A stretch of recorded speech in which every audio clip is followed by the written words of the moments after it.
BFM Business, BFM Crypto, la chronique. Bon là carrément, tendance très positive du côté des cryptos, Antoine.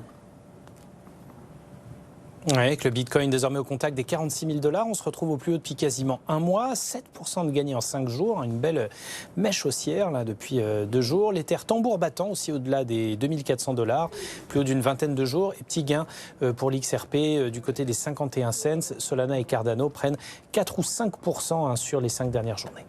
Bon, en revanche, investir dans les cryptos, ça reste quand même compliqué si on en croit ce sondage de JP Morgan hier qui a fait beaucoup parler.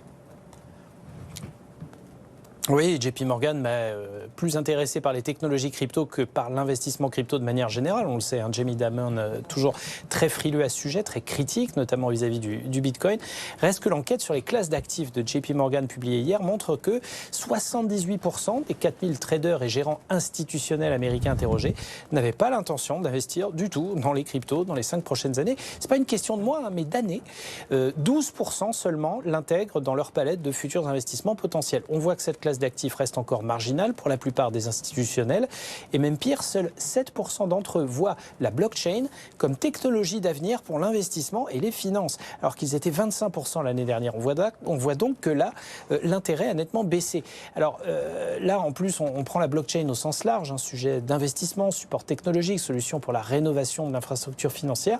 Donc clairement, alors que l'année encore, on voyait encore de la blockchain partout et que c'était l'avenir, clairement, il y a un vrai nettoyage des intentions à ce niveau-là. En revanche, c'est tout aussi clair, c'est l'intelligence artificielle qui a repris le dessus. 61% des traders jugent l'intelligence artificielle comme un véritable sujet d'investissement contre 53% l'année dernière. On voit un phénomène de vase communicant entre les deux technologies et clairement la mode est à l'IA désormais et sans doute pour un bon moment. Merci beaucoup Antoine.